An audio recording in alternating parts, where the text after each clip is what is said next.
O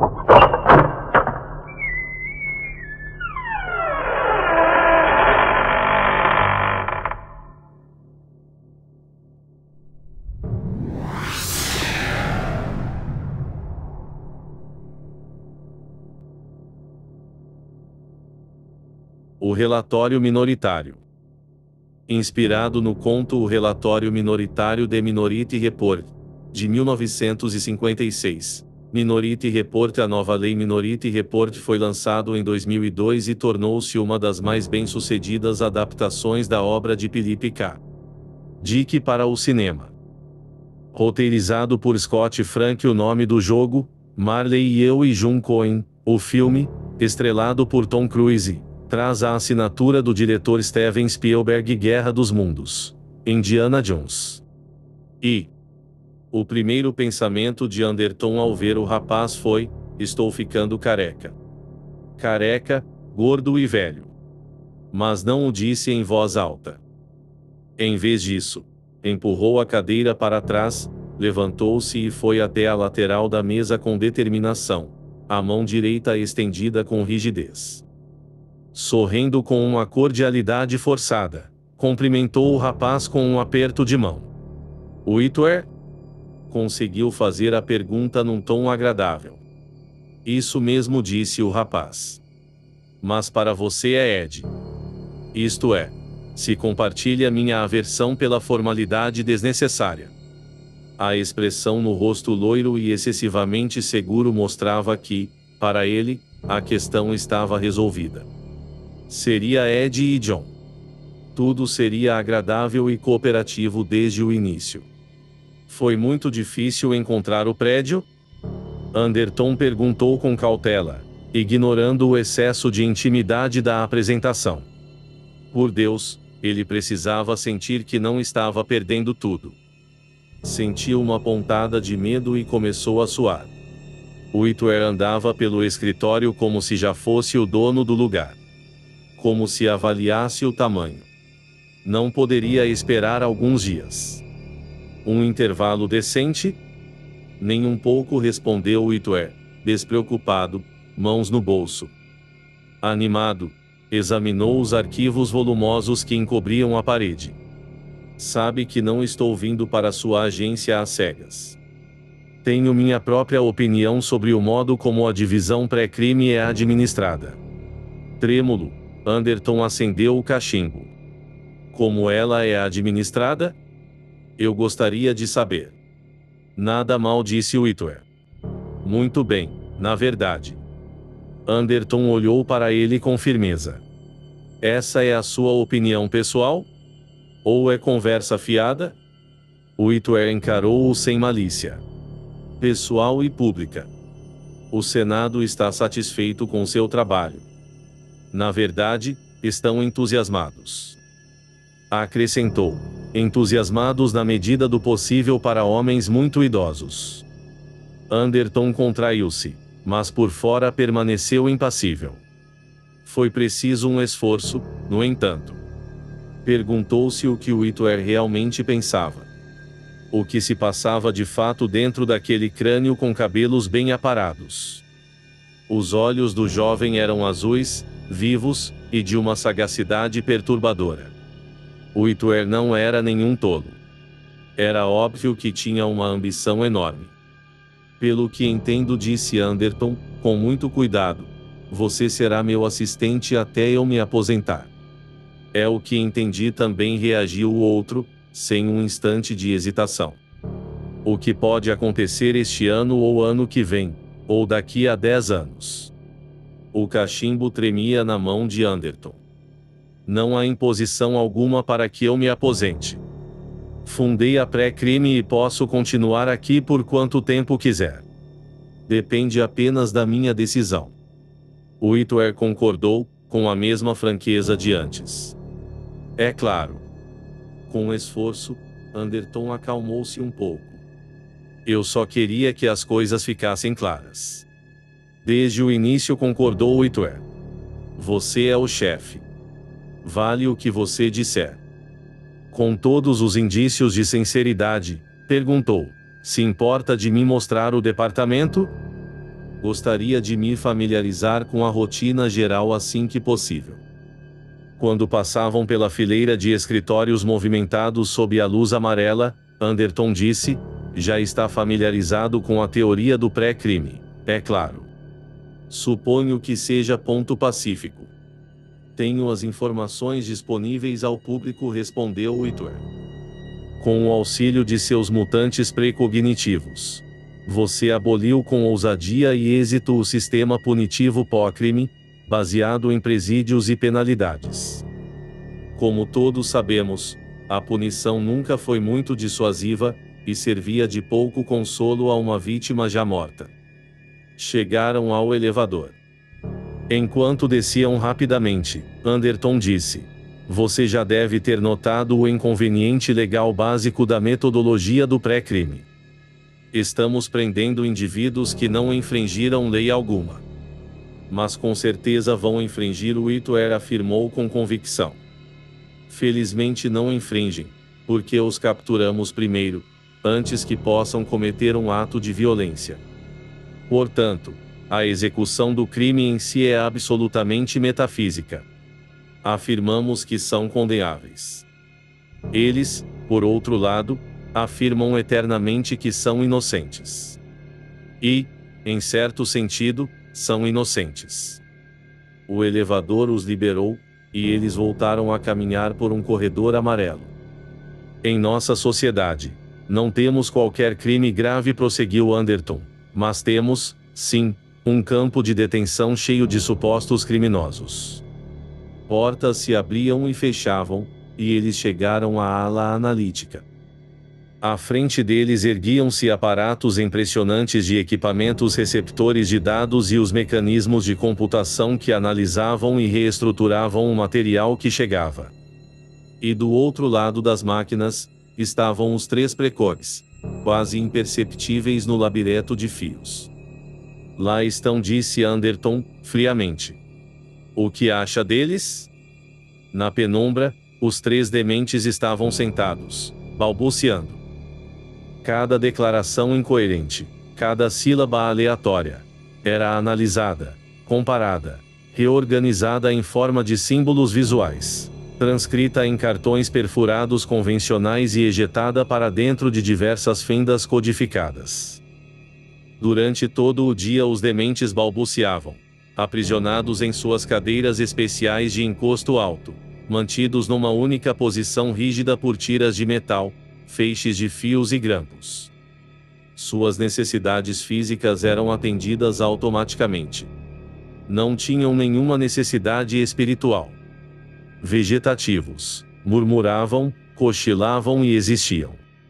Suas mentes eram embotadas, confusas, perdidas nas sombras. Mas não nas sombras de hoje. As 3 criaturas gaguejantes, tartamudeantes, com cabeças inchadas e corpos debilitados, contemplavam o futuro. O maquinário analítico registrava suas profecias e, à medida que os 3 dementes precogs falavam, as máquinas ouviam com atenção. Pela primeira vez, o rosto de Whitwer perdeu a confiança jovial. Uma expressão de repugnância e pavor surgiu aos poucos em seus olhos, um misto de vergonha e choque moral. Não é agradável, murmurou. Não sabia que eram tão. Buscou a palavra certa, gesticulando. Tão disformes. Disformes e retardados, concordou Anderton, de imediato. Especialmente a garota, ali. Dona tem 45 anos. Mas parece ter uns 10. O talento absorve tudo. O lobo da percepção extrasensorial reduz o equilíbrio da área frontal. Mas o que isso nos importa? Temos suas profecias. Eles transmitem o que precisamos. Não entendem nada, mas nós entendemos. Abatido, Whitwer foi até o equipamento do outro lado da sala. Recolheu da fenda uma pilha de cartões. São nomes que foram mencionados? Obviamente. Com o senho franzido, Anderton tomou os cartões dele. Não tive a chance de examiná-los ainda, explicou, disfarçando a perturbação com impaciência. Fascinado, Whitwer observou o equipamento lançar um novo cartão à funda agora vazia. Foi seguido por um segundo. E um terceiro. Dos discos ruidosos saía um cartão após o outro. Os precogs devem ver um futuro bem distante, exclamou Whitwer. Suas visões têm um alcance bastante limitado, informou Anderton. 1 ou 2 semanas adiante, no máximo. Muito de seus dados é inútil para nós, simplesmente irrelevante para nosso trabalho. Repassamos às agências adequadas. E elas, por sua vez, trocam dados conosco. Todos os departamentos importantes guardam macacos preciosos em seus porões. Macacos? Whitwer encarou-o, inquieto. Ah, sim, entendi. Não veja o mal, não fale o mal, etc. Muito interessante. Muito apropriado. Anderton recolheu de modo automático os novos cartões que tinham sido virados pelas máquinas giratórias. Alguns desses nomes serão totalmente descartados. E a maior parte do restante registra crimes triviais, roubos, sonegação de impostos, agressões, extorsões. Com certeza deve saber que a pré-crime reduziu 99,8% dos crimes graves. Raramente temos assassinatos ou traições reais. Afinal, o culpado sabe que será confinado no campo de detenção 1 semana antes de ter a chance de cometer o crime. Quando foi a última vez que um assassinato chegou a ser cometido? Perguntou Whitwer. Há 5 anos, disse Anderton, com orgulho na voz. Como aconteceu? O criminoso escapou de nossas equipes. Tínhamos seu nome, na verdade, tínhamos todos os detalhes do crime, incluindo o nome da vítima. Sabíamos o momento exato, a localização do ato planejado de violência. No entanto, apesar de nossas ações, ele conseguiu consumar o crime. Anderton deu de ombros. Enfim, não conseguimos pegar todos. Folheou os cartões. Mas pegamos a maioria. Um assassinato em 5 anos. Whitwer retomava a confiança. Um recorde bastante impressionante. Motivo de orgulho. Com tranquilidade, Anderton disse, eu sinto orgulho. 30 anos atrás, desenvolvi a teoria. No tempo em que as mentes limitadas estavam preocupadas em evitar ataque surpresa no mercado de ações. Vislumbrei algo legítimo, algo de enorme valor social. Lançou um maço de cartões para o Ali Page, seu subordinado, encarregado do bloco dos macacos. Veja qual deles queremos, disse a ele. Faça seu próprio julgamento. Quando Page desapareceu com os cartões, Whitwer disse, pensativo, é uma grande responsabilidade. Sim, concordou Anderton. Se deixarmos um criminoso escapar, como fizemos 5 anos atrás, teremos o peso de uma vida na consciência. Somos inteiramente responsáveis. Se cometermos um deslize, alguém morre. Puxou com veemência 3 novos cartões da funda. A confiança dos cidadãos está em jogo. Já se sentiu tentado a... Whitwer hesitou. Quer dizer, alguns dos homens que pega devem lhe oferecer muita coisa. Não adiantaria nada. Um arquivo duplicado dos cartões aparece no quindim do exército. É um sistema de fiscalização. Podem ficar de olho em nós sempre que desejarem. Anderton olhou de relance para o cartão de cima. Então, mesmo se quiséssemos aceitar uma. Parou de falar, contraindo os lábios. Qual o problema? Whitwer perguntou com curiosidade. Cauteloso, Anderton dobrou o cartão e colocou-o no bolso. Nada murmurou. Absolutamente nada. O tom ríspido fez Whitwer corar. Não gosta mesmo de mim, observou. Verdade, admitiu Anderton. Não gosto, mas... Não acreditava que pudesse sentir tanta aversão pelo jovem. Não parecia possível. Não era possível. Havia algo de errado. Confuso, tentou aliviar a perturbação mental. No cartão, estava o seu nome. Linha 1. Assassino futuro já acusado. De acordo com os códigos perfurados, o comissário da pré-crime, John A. Anderton, ia matar um homem. E na semana seguinte, com uma certeza absoluta e inabalável, ele não acreditou. E, na antessala, conversando com Page, estava a esbelta e atraente esposa de Anderton, Lisa. Envolvida numa discussão animada e intensa sobre política, mal olhou quando Whitwer e o marido entraram. "Olá, querida", disse Anderton. Whitwer permaneceu em silêncio. Mas os olhos claros cintilaram levemente ao se voltarem para a mulher de cabelos castanhos e uniforme policial impecável. Lisa era agora oficial executiva da pré-crime. Mas, Whitwer sabia, um dia fora secretária de Anderton. Ao notar o interesse no rosto de Whitwer, Anderton parou para refletir. Forjar um cartão nas máquinas exigiria um cúmplice interno, alguém com relações próximas na pré-crime e acesso ao equipamento analítico. Lisa era um elemento improvável, mas a possibilidade não podia ser descartada. É claro que a conspiração poderia ser complexa e de larga escala, envolvendo muito mais que a inserção de um cartão manipulado em algum lugar no processo. Os próprios dados originais poderiam ter sido adulterados. Na verdade, era impossível saber o ponto de partida da alteração. Sentiu uma pontada de pavor ao começar a imaginar as possibilidades. Seu impulso original ao abrir as máquinas e remover todos os dados era primitivo e inútil. Era provável que as fitas coincidissem com o cartão. Ele apenas se incriminaria ainda mais. Ele tinha aproximadamente 24 horas. Depois disso, o pessoal do exército verificaria os cartões e descobriria a discrepância. Encontraria uma duplicata do cartão que ele removera. Ele tinha apenas uma das duas cópias, o que significava que o cartão dobrado em seu bolso poderia muito bem estar sobre a mesa de Page, à vista de todos. Do exterior do prédio chegava o ruído grave dos carros de polícia que partiam para realizar as apreensões.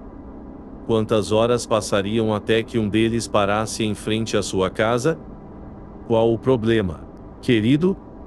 perguntou Lisa, preocupada. "Parece que viu um fantasma." "Está bem?" "Estou bem", tranquilizou-a. De repente, Lisa pareceu notar que Ed Whitwer a observava com admiração. "O cavalheiro é seu novo colega de trabalho, querido?" Cauteloso, Anderton apresentou o novo assistente. Lisa cumprimentou-o com um sorriso amigável. Pareciam compartilhar algum segredo? Não poderia afirmar. Meu Deus, estava começando a desconfiar de todos. Não apenas da esposa e de Whitwer, mas de vários membros da equipe. "É de Nova York?" perguntou Lisa. Não respondeu Whitwer. "Morei a maior parte da vida em Chicago. Estou num hotel, um daqueles hotéis grandes no centro." "Espere, tenho um cartão com um nome aqui." Enquanto ele procurava nos bolsos, constrangido, Lisa sugeriu: "Talvez queira jantar conosco. Trabalharemos juntos, em colaboração, e acho mesmo que deveríamos nos conhecer melhor." Perplexo, Anderton recuou. Quais seriam as chances de que a simpatia da mulher fosse inofensiva, casual? Whitwer estaria presente até a noite, e agora teria uma desculpa para ir à sua residência particular. Profundamente perturbado, Anderton virou-se com impulsividade e dirigiu-se à porta. "Para onde está indo?" perguntou Lisa, surpresa. "De volta ao bloco dos macacos", disse a ela. "Quero verificar algumas fitas antes que o exército as veja." Já estava no corredor antes que ela pudesse pensar no motivo plausível para detê-lo. Rapidamente, ele foi até o outro lado da rampa. Descia a escada externa a passos largos, em direção à calçada, quando Lisa apareceu ofegante atrás dele. Que diabos deu em você? Segurando-o pelo braço, ela se colocou de imediato na frente dele. Eu sabia que estava indo embora, exclamou, bloqueando a passagem. O que há com você? Estão todos achando que está, ela se conteve. Quer dizer, tem agido de modo tão errático. Muitas pessoas passavam por eles a multidão habitual do fim da tarde. Ignorando-os, Anderton tirou os dedos da esposa de seu braço. Vou sair daqui. Enquanto ainda há tempo. Mas, por quê? Estou sendo incriminado, de forma deliberada e maliciosa. Essa criatura está disposta a tomar meu cargo. O Senado está tentando me atingir através dele. Lisa olhou para ele, atônita. Mas ele parece ser um rapaz tão gentil. Gentil como uma víbora. O espanto de Lisa transformou-se em descrença. Não acredito. Querido, toda essa pressão que você tem sofrido, sorrindo com incerteza, vacilou? Não é muito crível que Ed Whitwer esteja tentando incriminá-lo. Como poderia, mesmo se quisesse? Com certeza, Ed não iria. Ed? É o nome dele, não? Os olhos castanhos faiscaram, protestando com perplexidade e absoluta descrença. Meu Deus, você desconfia de todo mundo. Acredita mesmo que eu esteja envolvida nisso de alguma forma, não? Ele refletiu. Não tenho certeza. Ela se aproximou dele, com um olhar acusador. Não é verdade. Você acredita mesmo nisso? Talvez você devesse se afastar por algumas semanas. Está precisando descansar com urgência. Toda essa tensão e choque emocional. Um homem mais jovem chegando. Está agindo de maneira paranoica. Não consegue perceber? Pessoas conspirando contra você. Diga, tem alguma prova real? Anderton pegou a carteira e tirou o cartão dobrado. Examine com atenção, disse, passando o cartão. Ela ficou pálida e deu um pequeno suspiro rouco. A armação é bastante óbvia, disse Anderton, no tom mais equilibrado possível. Isso dará ao Whitwer um pretexto legal para me afastar de imediato. Não terá de esperar até que eu me aposente. Com amargura, acrescentou, eles sabem que ainda tenho alguns anos. Mas, isso acabará com o sistema de verificação e equilíbrio. A pré-crime não será mais uma divisão independente. O Senado controlará a polícia, e depois disso, apertou os lábios. Irão incorporar o exército também. Bem, a lógica é bastante óbvia. É claro que sinto hostilidade e ressentimento em relação ao Whitwer. É claro que tenho um motivo. Ninguém gosta de ser substituído por um homem mais jovem e se ver encostado num canto. É tudo realmente bastante plausível, a não ser pelo fato de que não tenho a mais remota intenção de matar o Whitwer. Mas não tenho como provar. Então, o que posso fazer? Lisa, o rosto muito pálido, balançou a cabeça em silêncio. Eu não sei. Querido, se pelo menos. Neste exato momento, disse Anderton, bruscamente, vou para casa para fazer as malas. É o máximo que consigo planejar. Vai realmente tentar se esconder? Vou. Nos planetas da colônia centauriana, se necessário. Isso já foi feito com sucesso antes, e tenho uma vantagem de 24 horas. Virou-se, determinado. Volte lá para dentro. Não faz nenhum sentido vir comigo. Pensou que eu iria? Perguntou Lisa, a voz áspera. Perplexo, Anderton encarou-a. Não viria? Em seguida, murmurou com assombro, não, Posso ver que não acredita em mim. Ainda pensa que estou imaginando tudo isso. Bateu no cartão com agressividade. Mesmo com esta evidência, ainda não está convencida. Não concordou Lisa, rapidamente. Não estou. Você não leu com a devida atenção, querido. O nome de Ed Whitwer não está aí. Incrédulo, Anderton tomou dela o cartão. Ninguém disse que você vai matar Ed Whitwer, continuou Lisa, falando rápido, com a voz fraca e fria. O cartão tem de ser autêntico, entende? E não tem nada a ver com Ed. Ele não está tramando nada contra você, e ninguém mais está. Confuso demais para responder, Anderton ficou examinando o cartão. Ela estava certa. Ed Whitwer não estava registrado como vítima. Na linha 5, a máquina imprimira claramente outro nome. Leopold Kaplan. Entorpecido, ele pôs o cartão no bolso. Nunca ouvira falar no homem. A casa estava fria e deserta, e, quase de imediato, Anderton começou a se preparar para a viagem. Enquanto fazia as malas, pensamentos frenéticos lhe passavam pela cabeça. Era possível que estivesse enganado a respeito de Whitwer. Mas como poderia ter certeza? Qualquer que fosse o caso, a conspiração contra ele era muito mais complexa do que ele havia imaginado.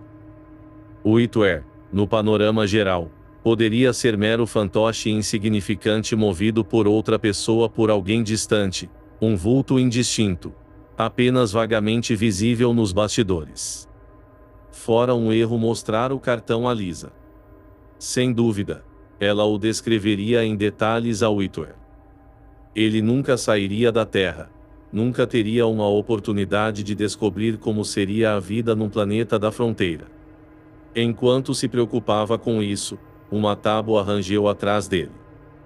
Ele se virou da cama, segurando firme um casaco esportivo desbotado, e deu de cara com o cano de uma pistola azul e cinza.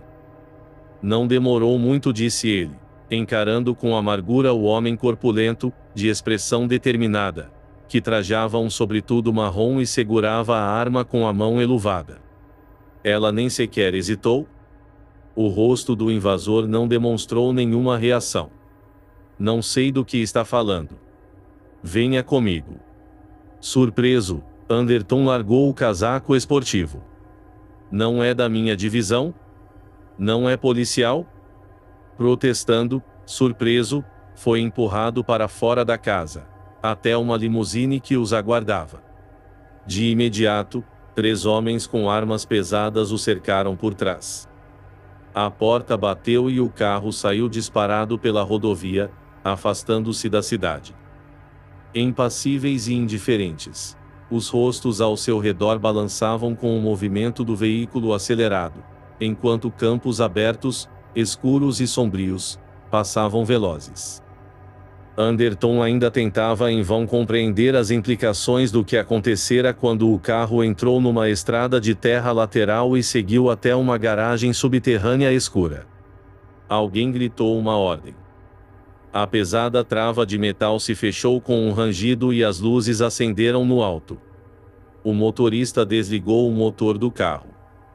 Vocês terão motivos para se arrepender disto, alertou Anderton com a voz áspera enquanto era arrastado para fora do carro. Sabem quem eu sou? Sabemos, disse o homem de sobretudo marrom. Na mira do revólver, Anderton foi levado escada acima, do silêncio carregado de apreensão da garagem até um corredor de carpete alto. Ele parecia estar numa residência luxuosa, localizada na área rural devastada pela guerra. Do outro lado do corredor, uma sala era visível, um escritório rodeado de livros, mobiliado de forma simples, mas refinada. Sob o círculo de luz de uma luminária, o rosto parcialmente nas sombras, um homem que ele nunca vira estava sentado à sua espera. Quando Anderton se aproximou, o homem colocou com nervosismo os óculos sem aro, fechou a caixa e umedeceu os lábios ressecados. Era idoso, 70 anos, talvez mais, e sob o braço havia uma fina bengala de prata. O corpo era magro, forte, a atitude curiosamente rígida. O pouco cabelo que tinha era castanho acinzentado, cuidadosamente alisado e com um brilho de cor neutra acima do crânio pálido e saliente. Apenas os olhos pareciam muito alertas. "Esse é Anderton?" indagou Ranzinza, virando-se para o homem de sobretudo marrom. "Onde o pegou?" "Na casa dele", respondeu o outro. "Estava fazendo as malas." "Como esperávamos." O homem diante da mesa estremeceu de modo visível. "Fazendo as malas." Tirou os óculos e colocou-os de volta na caixa com um movimento brusco. "Olhe aqui", disse, sem rodeios, a Anderton, "qual é o seu problema?" Enlouqueceu de vez? Como poderia matar um homem que nunca encontrou? O velho, Anderton deu-se conta de repente, era Leopold Kaplan. "Primeiro, eu lhe farei uma pergunta." Anderton reagiu rapidamente. "Tem noção do que acabou de fazer?" "Sou o comissário da polícia. Posso mandá-lo preso por 20 anos." Ia continuar, mas foi acometido por uma dúvida repentina. "Como descobriu?" perguntou. Num gesto involuntário, levou a mão ao bolso, onde estava escondido o cartão dobrado. "Só acontecerá daqui." "Não fui notificado por sua divisão." Kaplan interrompeu-o com uma impaciência raivosa. "O fato de nunca ter ouvido falar de mim não me surpreende muito." Leopold Kaplan, general do Exército da Aliança Federada do Bloco Ocidental. Ressentido, acrescentou, aposentado, desde o fim da Guerra Anglo-Chinesa e da abolição do EAFBO. Fazia sentido. Anderton suspeitara que o exército processasse suas cópias de cartões imediatamente, para a própria proteção. Relaxando um pouco, perguntou, "E então?" "Estou aqui." "O que vem agora?" "Evidentemente", disse Kaplan, "não vou acabar com você, ou teria aparecido num daqueles cartuezinhos miseráveis. Estou curioso a seu respeito." Pareceu-me incrível que um homem de sua estatura pudesse considerar o assassinato a sangue frio de um estranho. Deve haver algo mais aqui. Francamente, estou intrigado. Se isso representasse algum tipo de estratégia da polícia. Encolheu os ombros magros. "Com certeza, você não teria permitido que a cópia do cartão chegasse até nós. A menos que sugerir um de seus homens seja uma adulteração intencional." Kaplan ergueu os olhos brilhantes de passarinho e examinou Anderton. "O que tem a dizer?" "É exatamente isso", disse Anderton, logo percebendo a vantagem de afirmar abertamente o que acreditava ser a pura verdade. "A previsão no cartão foi forjada de modo proposital por uma panela dentro da divisão de polícia. O cartão foi preparado, e eu fui pego. Minha autoridade está automaticamente suspensa. Meu assistente intervém e afirma ter evitado o assassinato com eficiência, a maneira habitual da pré-crime. Obviamente, não há assassinato nem a intenção de cometê-lo." "Concordo com você que não haverá assassinato algum", afirmou Kaplan, carrancudo. "Será mantido sob custódia da polícia." "Pretendo me assegurar disso." Horrorizado, Anderton protestou, "Vai me mandar de volta para lá?" "Se ficar sob custódia, nunca serei capaz de provar." "Não me importa o que vai ou não provar", interrompeu Kaplan. "Só estou interessado em tirá-lo do caminho." Com frieza, acrescentou, "para minha própria proteção." Ele estava se preparando para ir embora, afirmou um dos capangas. "Isso mesmo", disse Anderton, suando. "Assim que me apanharem, serei confinado no campo de detenção. Whitwer assumirá o cargo." "Perfeito." Sua expressão ficou sombria. "E minha esposa?" "Estão agindo em conjunto, ao que parece." Por um momento, Kaplan pareceu hesitar. É possível, admitiu, observando Anderton com firmeza. Depois balançou a cabeça. Não posso correr o risco. Se isso for um conluio contra você, sinto muito, mas simplesmente não é da minha conta.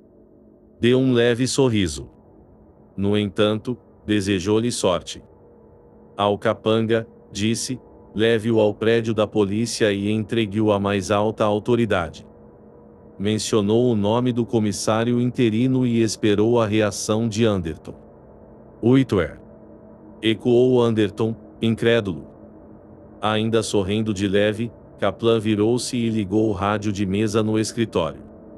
Whitwer já assumiu o comando. É óbvio que ele fará um alarde em torno disso. Houve um breve zumbido de estática e então, de modo abrupto, o rádio retombou no ambiente uma voz alta e profissional, lendo um anúncio oficial. Todos os cidadãos estão alertados a não abrigar e, de modo algum, auxiliar esse perigoso marginal. A circunstância extraordinária de um criminoso foragido e em condições de cometer um ato de violência é única nos tempos modernos.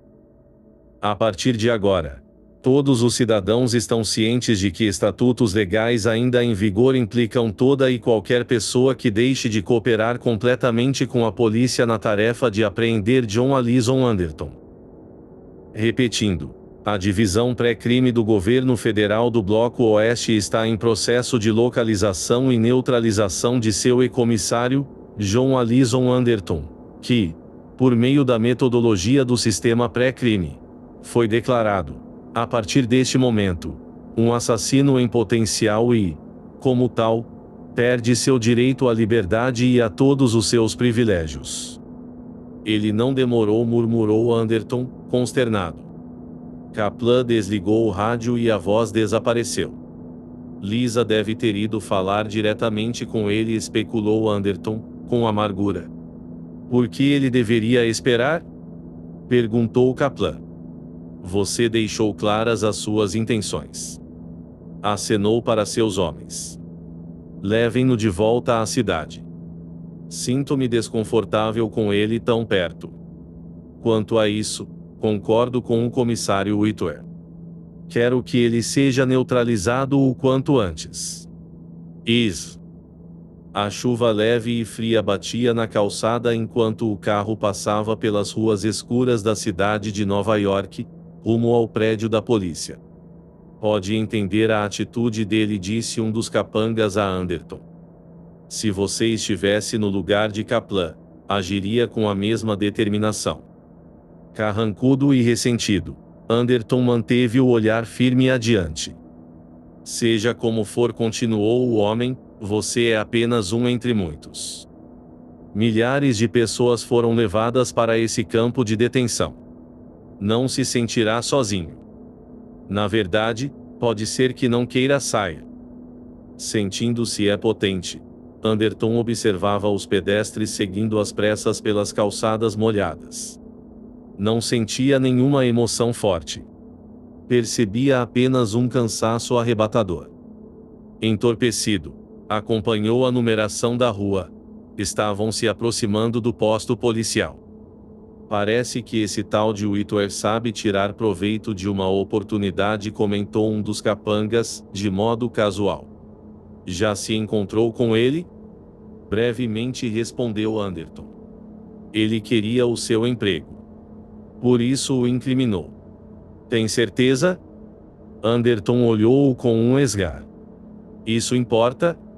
Só fiquei curioso. O homem o encarou com apatia. Quer dizer que você é o ecomissário da polícia. O pessoal da detenção vai ficar feliz em vê-lo. Eles se lembrarão de você. Sem dúvida, concordou Anderton. Whitwer não perdeu tempo mesmo. Kaplan teve sorte, com um oficial assim no comando. O homem olhou para Anderton quase suplicante. Está realmente convencido de um conluio, hein? É claro. Não tocaria num fio de cabelo de Kaplan? Pela primeira vez na história, a pré-crime se engana? Um homem inocente é incriminado por um daqueles cartões. Talvez tenha havido outras pessoas inocentes, certo? É bem possível, admitiu Anderton, com indiferença. Talvez o sistema todo possa desmoronar. Claro, você não vai cometer um assassinato. E talvez nenhum deles fosse. É por isso que disse a Kaplan que queria ficar livre? Tinha esperança de provar que o sistema falhou? Tenho a mente aberta, se quiser falar a respeito. Outro homem se inclinou e perguntou, cá entre nós, essa coisa de conspiração faz algum sentido? Está realmente sendo injustiçado? Anderton suspirou. A essa altura nem ele tinha certeza. Talvez estivesse encurralado num círculo temporal fechado, sem significado, sem causa e sem começo. De fato, estava quase disposto a admitir que fora vítima de uma fantasia neurótica e desgastante. Estava pronto para se entregar sem resistência. O enorme peso da exaustão caiu sobre ele. Estava lutando contra o impossível. E todas as cartas estavam marcadas contra ele. O estrondo agudo dos pneus o despertou. O motorista se esforçou desesperadamente para controlar o carro, puxando o volante e pisando no freio, enquanto um enorme caminhão de pão crescia, saindo da neblina e atravessando a pista logo em frente. Se, em vez disso, ele tivesse acelerado, talvez pudesse ter se salvado. Mas percebeu o erro tarde demais. O carro derrapou, guinou, oscilou por um breve instante e depois colidiu de frente com o caminhão de pão. Por baixo de Anderton, o assento se ergueu e arremessou-o de frente para a porta. Uma dor, súbita, intolerável, pareceu explodir em seu cérebro enquanto ele arfava, tentando ficar de joelhos, sem forças. Em algum lugar os estalos do fogo ecoavam de modo deprimente, um ponto de brilho sibilante nos redemoinhos de neblina que entravam na carroceria retorcida do carro. Mãos vindas de fora do carro alcançarão-no. Aos poucos, ele notou que estava sendo arrastado pelo vão que antes tinha sido a porta. Um estofado pesado foi empurrado bruscamente de lado, e de repente ele se viu de pé, apoiando todo o peso do corpo contra um vulto escuro e sendo guiado para as sombras de um beco perto do carro. Ao longe, as sirenes da polícia soaram. Vai sobreviver, uma voz rouca rangeu em seu ouvido, grave e urgente. Era uma voz que ele nunca ouvira, tão estranha e áspera quanto a chuva que batia em seu rosto. Ouviu o que eu disse? Sim, confirmou Anderton. Ele puxava sem propósito a manga rasgada da camisa. Um corte no rosto começava a latejar. Confuso, tentou se situar. Você não é. Pare de falar e ouça. O homem era corpulento, quase gordo. Suas mãos grandes agora mantinham Anderton escorado contra a parede de tijolos molhada, a salvo da chuva e da luz oscilante do carro em chamas. Tivemos de fazer dessa maneira. Era a única opção. Não tínhamos muito tempo. Achamos que Kaplan o manteria por mais tempo na casa dele. Quem é você? Anderton conseguiu dizer. O rosto molhado, com a chuva escorrendo, contorceu-se num sorriso sem humor. Meu nome é Fleming. Vai me ver de novo. Temos cerca de 5 segundos até que a polícia chegue. Depois voltaremos ao nosso ponto de partida. Um pacote achatado foi interposto nas mãos de Anderton. É grana suficiente para você se virar. E tem um kit de identificação completo aí dentro. Entraremos em contato de vez em quando. O sorriso cresceu e se transformou numa risadinha nervosa. Até que você prove o que está afirmando. Anderton hesitou. É uma armação, então? É claro. O homem praguejou. Quer dizer que conseguiram fazê-lo acreditar também? Eu pensei. Anderton teve dificuldade para falar. Um dos dentes da frente parecia estar solto. Hostilidade ao Whitwer.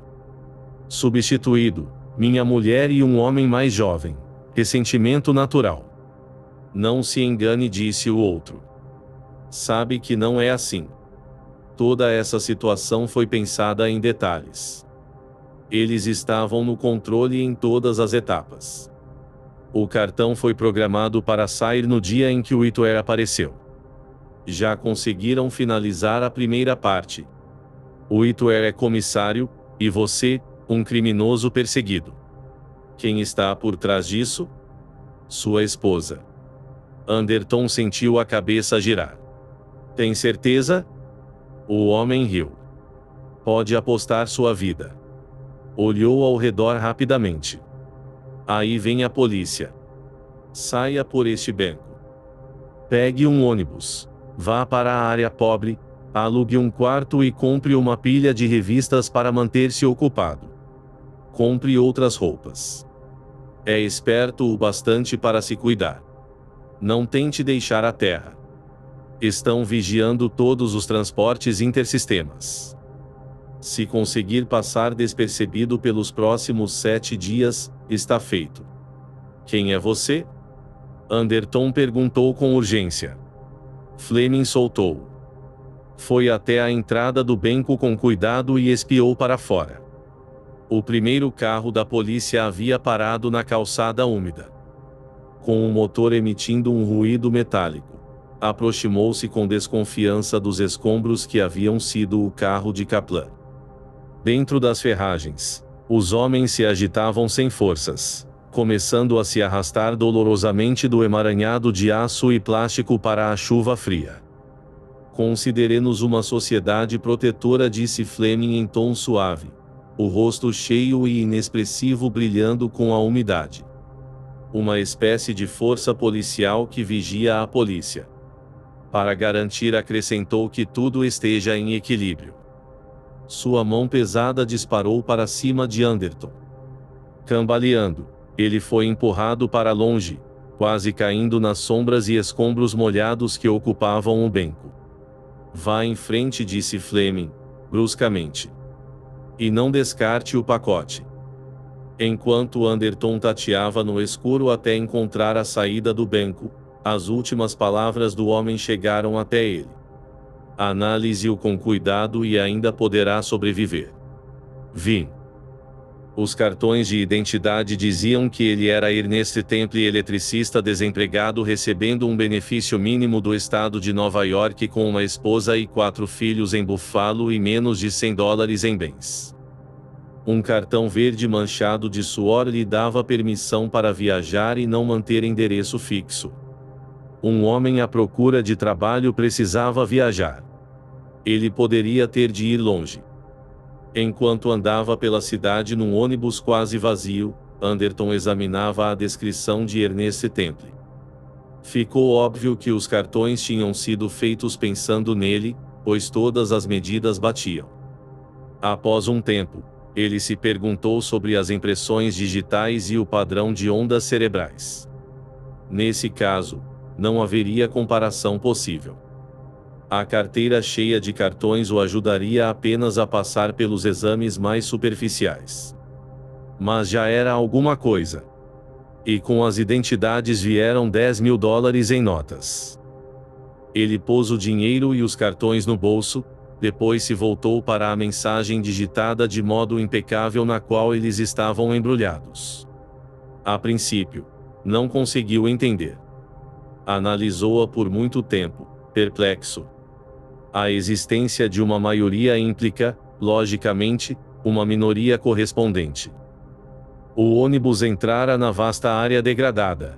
Quilômetros desordenados de hotéis baratos e moradias precárias que haviam se alastrado após a destruição em massa provocada pela guerra. Reduziu a velocidade até parar, e Anderton levantou-se. Alguns passageiros observaram distraidamente o corte em seu rosto e as roupas rasgadas.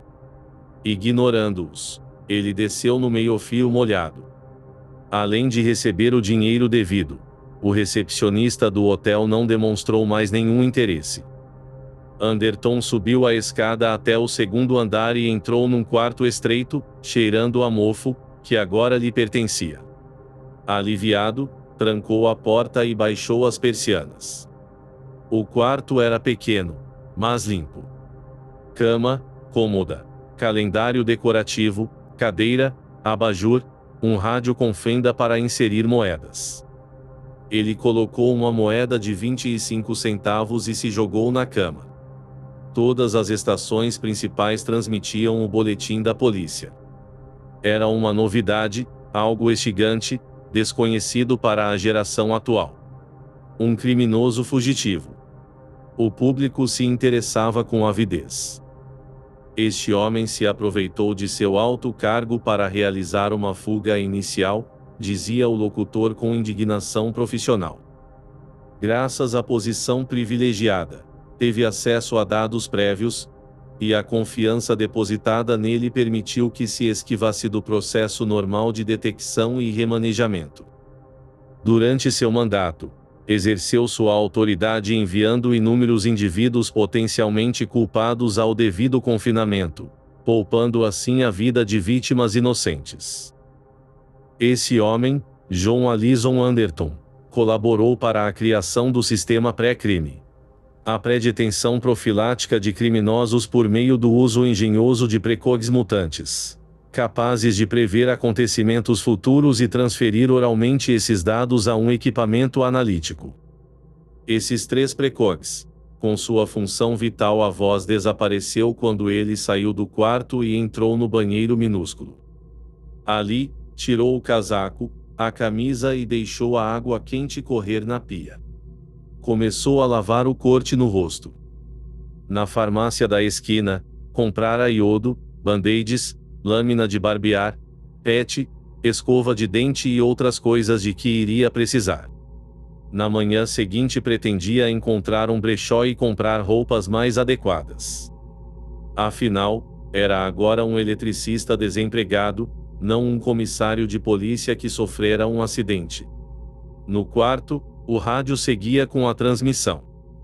Percebendo-a apenas de modo subconsciente, ele examinou um dente quebrado no espelho trincado. O sistema de 3 precogs tem origem nos computadores de meados deste século. Como são verificados os resultados de um computador eletrônico? Pela entrada de dados num segundo computador com estrutura idêntica. Mas 2 computadores não são suficientes. Se cada computador chegar a respostas diferentes, é impossível saber a priori qual é a correta. A solução, baseada num criterioso estudo estatístico, é usar um terceiro computador para verificar os resultados dos 2 primeiros.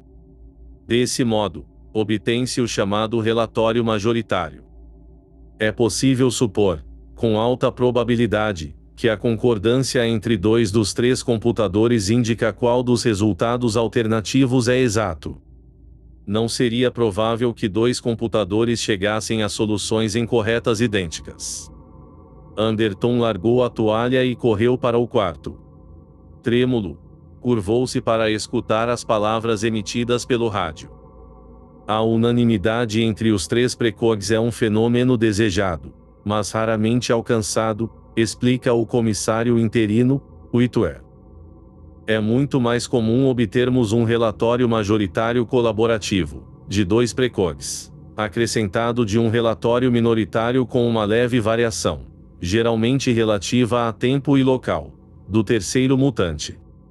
Isso é explicado pela teoria dos futuros múltiplos. Caso existisse apenas uma via temporal, a informação precognitiva não teria a menor importância, uma vez que, ao possuirmos tal informação, não haveria possibilidade alguma de alterar o futuro. No trabalho da divisão pré-crime, temos de supor, em primeiro lugar. Desesperado, Anderton andou de um lado para o outro no quarto apertado. O relatório majoritário, apenas 2 dos precogs tinham concordado a respeito do conteúdo do cartão. Esse era o significado da mensagem incluída no pacote. O relatório do terceiro precog, o relatório minoritário, era importante de alguma forma. Por quê?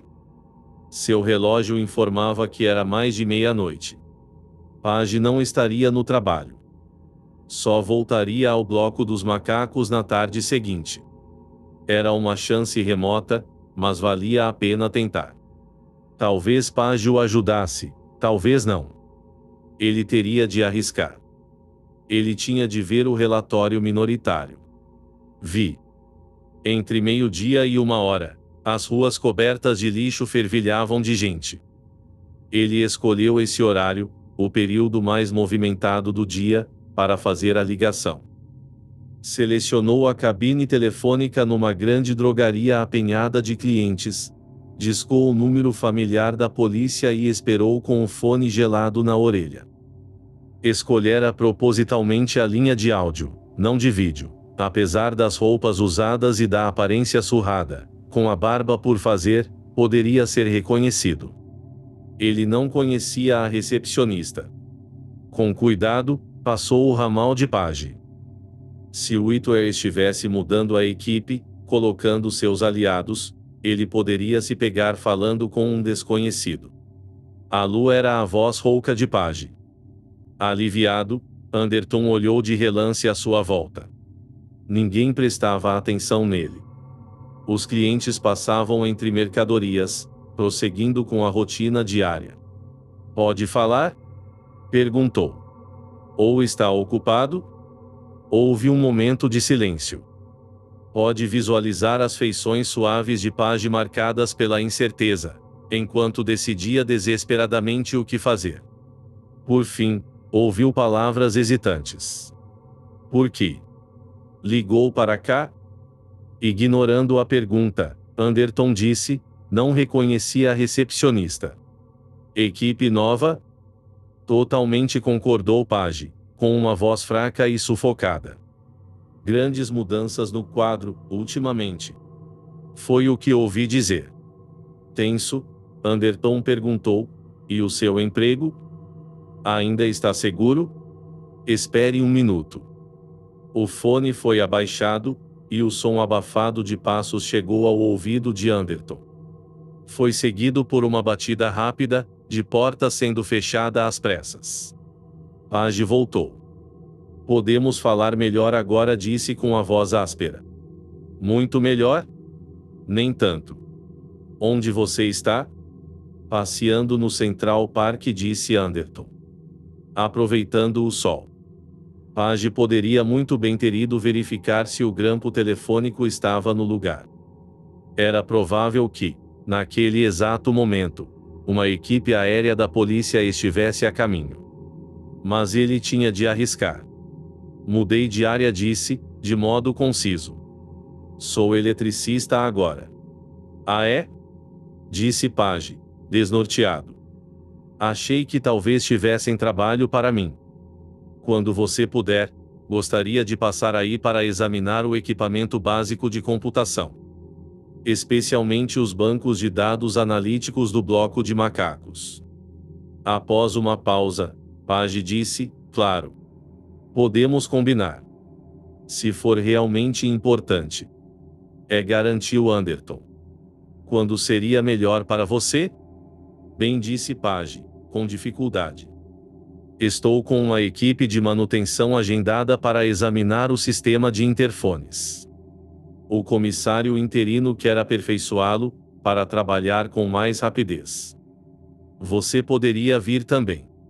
"Farei isso." "Quando seria?"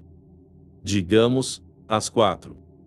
Entrada B, piso 6. Irei recebê-lo." "Ótimo", concordou Anderton, pronto para desligar. "Espero que você ainda esteja no cargo quando eu chegar." Desligou e saiu da cabine rapidamente. Logo em seguida, abria caminho em meio à multidão aglomerada numa lanchonete próxima. Ninguém o encontraria ali. Tinha 3 horas e meia de espera. E pareceria muito mais que isso. Concluiu que fora a espera mais longa de sua vida quando finalmente encontrou Page, conforme combinado. A primeira coisa que Page disse foi: "Você perdeu a cabeça." "Por que diabos voltou?" "Não ficarei muito tempo." Inquieto, Anderton rondou pelo bloco dos macacos, abrindo e fechando portas. Não deixe ninguém entrar. Não posso correr risco. Você deveria ter se demitido quando estava no comando. Aflito e apreensivo, Page foi atrás dele. O Whitwer não está perdendo tempo, está agindo muito rápido. Está fazendo o país inteiro clamar por sua cabeça. Ignorando-o, Anderton abriu o banco de controle principal do equipamento analítico.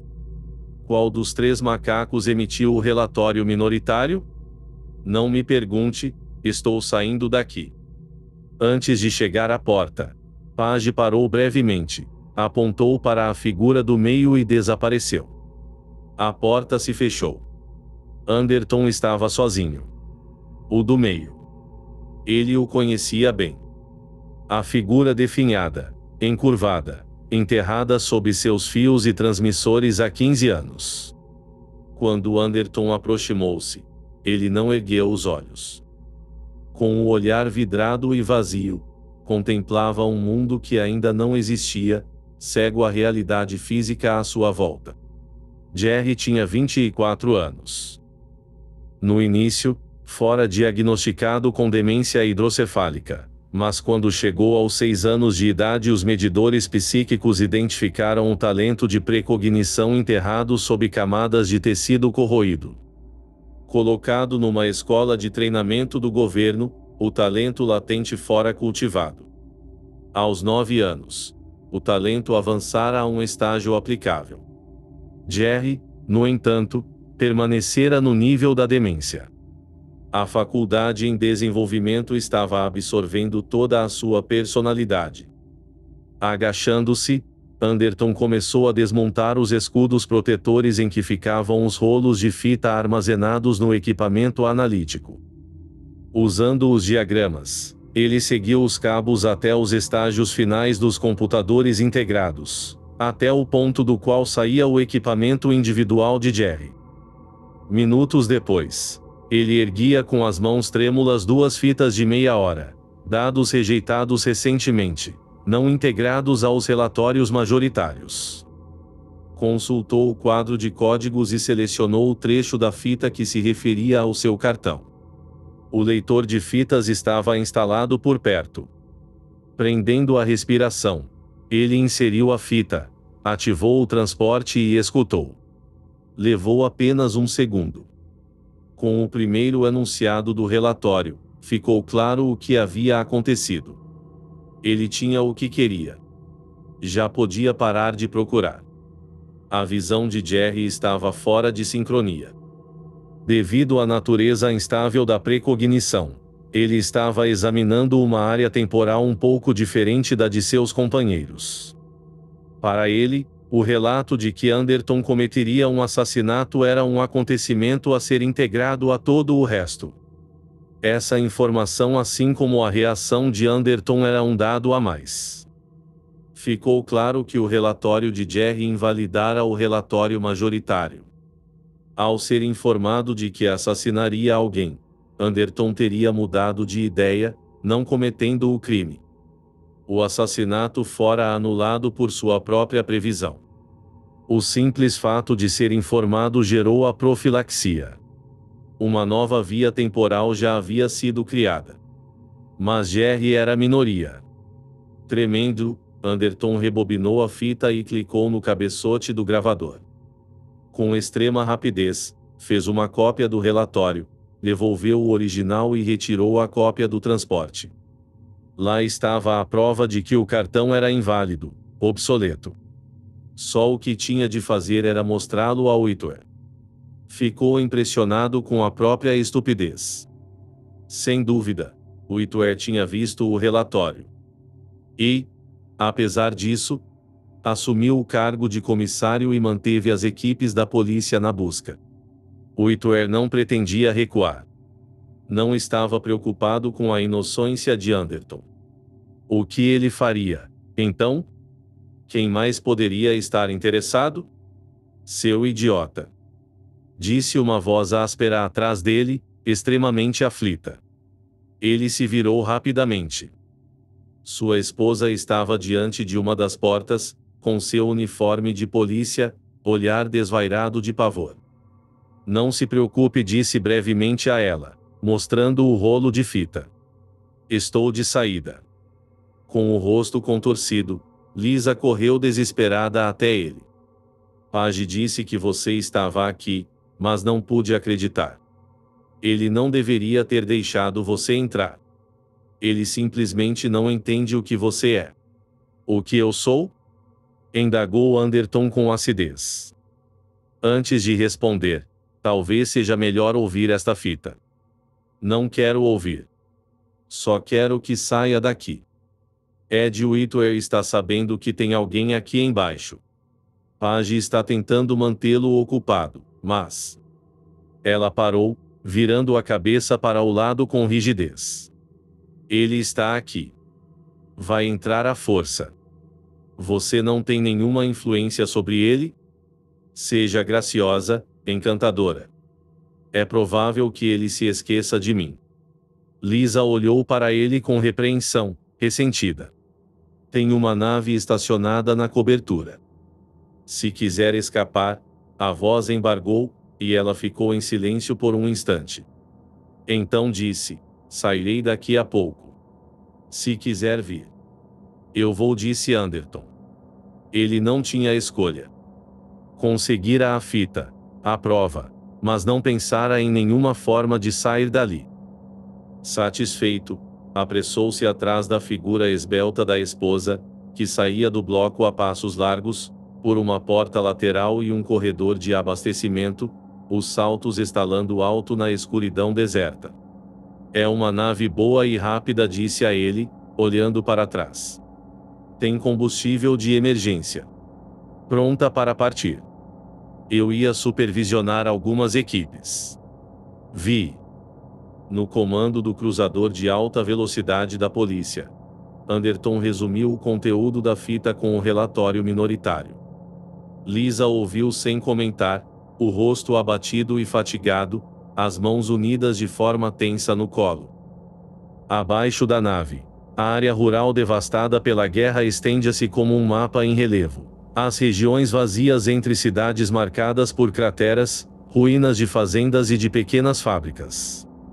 Eu me pergunto, disse ela, quando ele terminou, quantas vezes isso aconteceu antes. Um relatório minoritário? Muitas vezes. Quero dizer, um Precog fora de sincronia. O uso do relatório dos outros como dado, suplantando-o. Com os olhos sérios e sombrios, ela acrescentou, talvez muitas pessoas nos campos sejam como você. Não insistiu Anderton. Mas começava a se sentir desconfortável a respeito também. Eu estava em condições de ver o cartão, de olhar o relatório. Foi o que causou isto. Mas... Lisa fez um gesto sugestivo. Talvez todos eles reagissem desse modo. Poderíamos ter contado a eles a verdade. Teria sido um risco grande demais, ele respondeu com teimosia. Lisa deu uma risada brusca. Risco? Acaso? Incerteza? Com Precogs por perto? Anderton concentrou-se em guiar a navezinha veloz.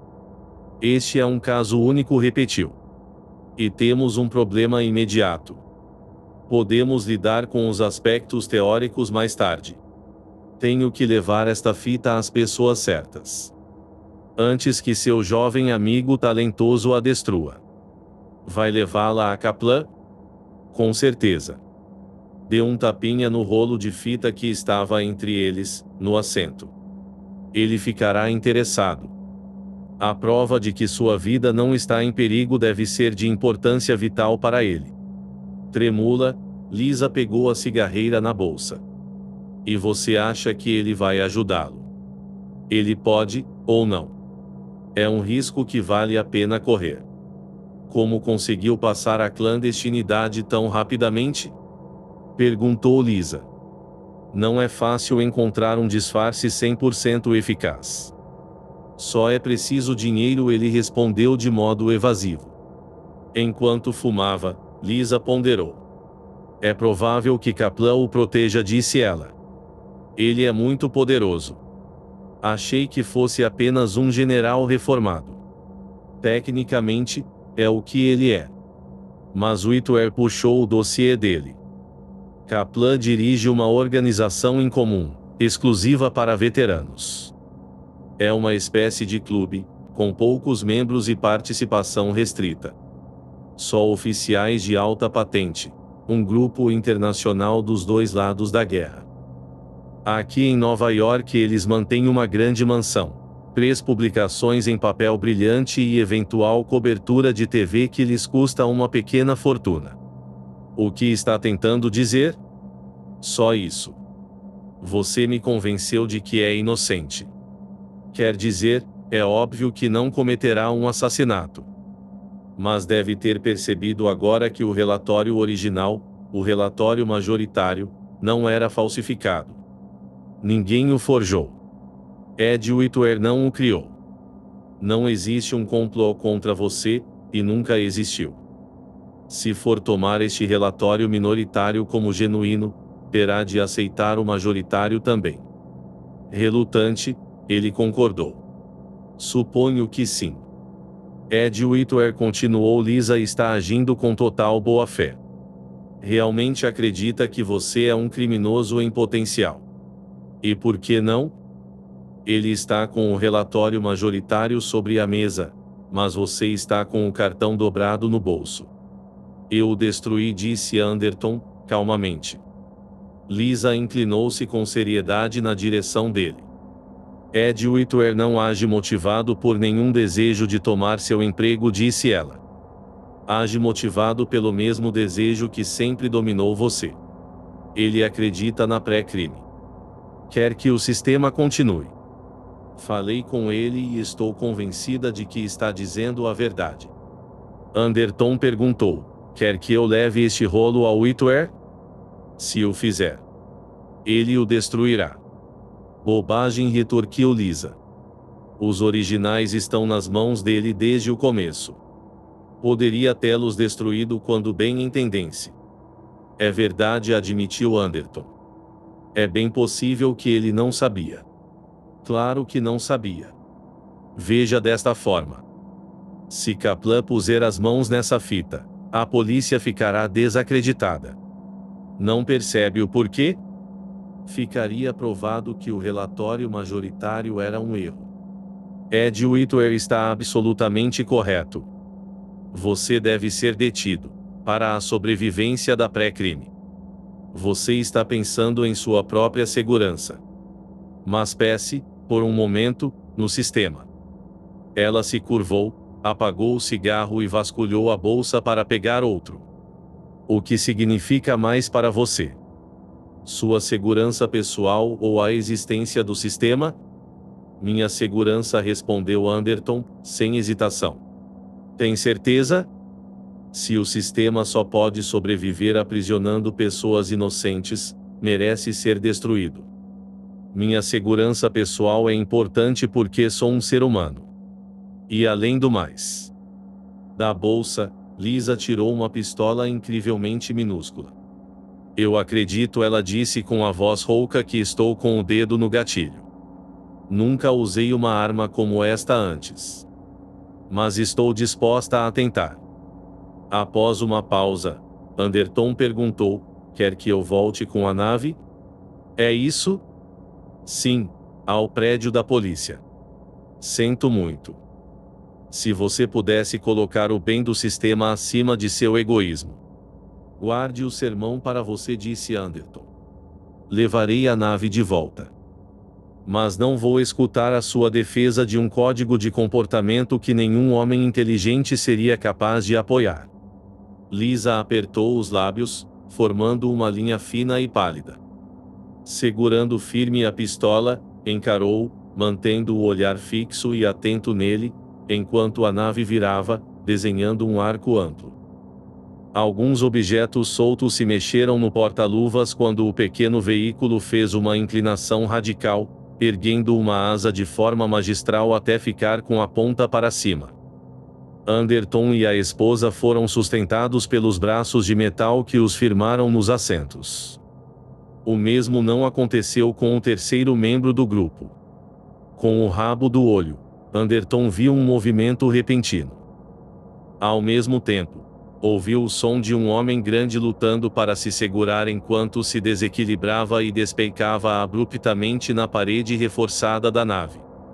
O que se seguiu ocorreu muito rápido.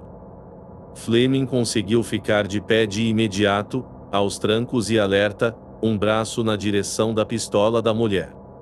Anderton estava assustado demais para gritar. Lisa virou-se, viu o homem, e gritou. Fleming derrubou a arma da mão dela, fazendo-a bater ruidosamente no chão. Resmungando, Fleming empurrou-a e recuperou a arma. Desculpa, disse, ofegante, ajeitando-se como pode. Achei que ela pudesse revelar mais coisas. Por isso esperei. Você estava aqui quando? Começou Anderton. E parou. Era óbvio que Fleming e seus homens o estavam vigiando. A existência da nave de Lisa fora devidamente notada e considerada, e enquanto ela decidia se seria prudente levá-lo a um lugar seguro, Fleming escondera-se no porta-malas.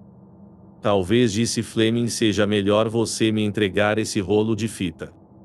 Apanhou-o com os dedos úmidos e desajeitados. Você está certo. Whitwer teria derretido esta fita até formar uma poça. Kaplan também? Perguntou Anderton, zozo, ainda confuso com a aparição do homem.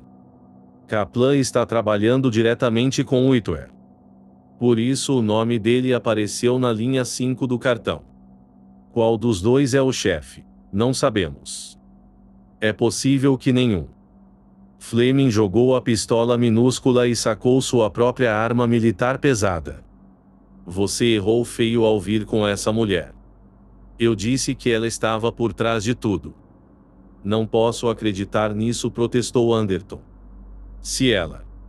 Você perdeu o juízo. Esta nave foi preparada por ordem de Whitwer.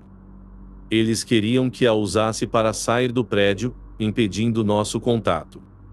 Sozinho, separado de nós, você não tinha chance. Uma expressão estranha passou pelo rosto transtornado de Lisa. Não é verdade, sussurrou ela. Whitwer nunca viu esta nave. Eu ia supervisionar. Você quase se safou com essa, interrompeu Fleming, inabalável. Teremos sorte se uma nave de patrulha da polícia não estiver na nossa cola. Não houve tempo para verificar. Fleming se agachou enquanto falava, bem atrás do banco dela. A primeira coisa é tirar essa mulher do caminho. Teremos que sumir com você desta área. Page alertou Whitwer sobre o seu disfarce, e pode ter certeza de que isso já foi amplamente divulgado. Ainda agachado, Fleming agarrou Lisa. Jogou a arma pesada para Anderton e ergueu o queixo dela com destreza, até empurrar a tempora contra o banco. Lisa cravou as unhas nele, desesperada. Um gemido agudo, aterrorizado, saiu de sua garganta. Ignorando-a, Fleming fechou as mãos enormes em torno do pescoço dela e começou a apertar de modo implacável. Sem vestígio de bala, explicou, ofegante. Ela vai cair. Acidente natural. Acontece o tempo todo. Mas, neste caso, ela vai quebrar o pescoço antes. Anderton achou estranho esperar tanto tempo. Os dedos grossos de Fleming já estavam cruelmente fincados na carne pálida da mulher quando ele ergueu a coronha da arma pesada e baixou-a na parte de trás do crânio de Fleming. As mãos monstruosas relaxaram. Oscilante, a cabeça de Fleming caiu para a frente e ele deslizou contra a parede da nave. Tentando recompor-se com fraqueza, começou a arrastar o corpo para cima. Anderton acertou-o de novo, desta vez acima do olho esquerdo. Ele caiu para trás e ficou imóvel. Respirando com esforço, Lisa permaneceu curvada por um momento, o corpo oscilando para a frente e para trás. Em seguida, o rosto foi recuperando a cor aos poucos. Pode assumir os controles? Anderton perguntou com urgência, sacudindo-a. Sim. Acho que posso. De modo quase mecânico, ela segurou o controle. Vou ficar bem. Não se preocupe comigo. Esta arma, disse Anderton, faz parte do armamento padrão do exército. Mas não é da guerra. É uma das novidades convenientes que eles desenvolveram. Posso estar muito enganado, mas há uma chance remota. Ele voltou para onde Fleming estava caído na cabine. Tentando não tocar a cabeça do homem, abriu o casaco e vasculhou os bolsos. Um momento depois, a carteira molhada de suor estava em suas mãos. Towe Fleming, de acordo com a identificação, era um major do exército ligado ao Departamento de Inteligência Interna do Centro de Informação Militar. Entre os diversos documentos, havia um assinado pelo general Leopold Kaplan, declarando que Fleming estava sob a proteção especial de seu grupo, a Liga Internacional de Veteranos. Fleming e seus homens estavam agindo sob o comando de Kaplan. O caminhão de pão, o acidente, havia sido forjado. Isso significava que Kaplan o mantivera fora do alcance da polícia de modo intencional. O início do plano havia sido o primeiro contato, em sua casa, quando os capangas de Kaplan foram buscá-lo enquanto fazia as malas. Incrédulo, ele se deu conta do que de fato acontecera. Desde então, estavam se certificando de pegá-lo antes da polícia. Desde o início, era uma estratégia elaborada para garantir que Whitwer não conseguisse prendê-lo. Você estava dizendo a verdade, disse Anderton à esposa, voltando ao assento. Podemos entrar em contato com Whitwer? Ela fez que sim com a cabeça. Apontando para o circuito de comunicação do painel, perguntou: o que você descobriu? Entre em contato com Whitwer. Quero falar com ele o mais rápido possível. É muito urgente. Sem firmeza, ela discou, entrou no circuito mecânico do canal fechado e chegou ao centro de operações da polícia em Nova York. Uma visão panorâmica de suboficiais surgiu por um segundo na tela. Depois foi substituída por uma réplica minúscula das feições de Ed Whitwer. Lembra-se de mim? Perguntou Anderton. Whitwer empalideceu. Meu Deus! O que aconteceu? Lisa, você o está trazendo? De modo brusco, seu olhar se fixou na arma nas mãos de Anderton. Olha, disse, enfurecido, não faça nada a ela. Pense o que quiser, mas ela não é responsável por nada. Já descobri isso, respondeu Anderton. Pode nos localizar? Podemos precisar de proteção para voltar. Voltar. Whitwer encarou-o, incrédulo. Está voltando? Vai se entregar? Vou, sim. Falando rápido, com urgência, Anderton acrescentou: há algo que você tem de fazer imediatamente. Fechar o bloco dos macacos. Certifique-se de que ninguém entre lá. Nem Page, nem ninguém. Especialmente pessoal do exército. Kaplan disse à imagem em miniatura. O que tem ele? Esteve aqui. Ele acabou de sair. O coração de Anderton parou. O que ele fez? Recolheu dados. Transcreveu cópias de nossos relatórios precognitivos sobre você. Existiu que precisava deles exclusivamente para a própria proteção. Então ele já pegou, disse Anderton. Tarde demais. Alarmado, Whitwer quase gritou. O que você quer dizer exatamente? O que está acontecendo? Vou lhe contar, disse Anderton, categórico, quando voltar ao meu escritório. Vi. Whitwer encontrou-o na cobertura do prédio da polícia. Quando a pequena nave pousou, uma nuvem de naves de escolta inclinou os estabilizadores e partiu em alta velocidade. Anderton aproximou-se imediatamente do rapaz loiro. Conseguiu o que queria. Pode me prender e me enviar ao campo de detenção.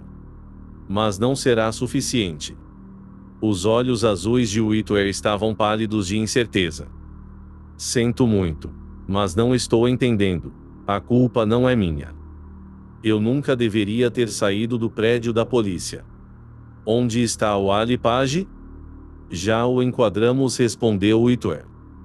Não vai causar problemas. A expressão de Anderton era sombria. Você prendeu-o pelo motivo errado. Permitir minha entrada no bloco dos macacos não foi um crime.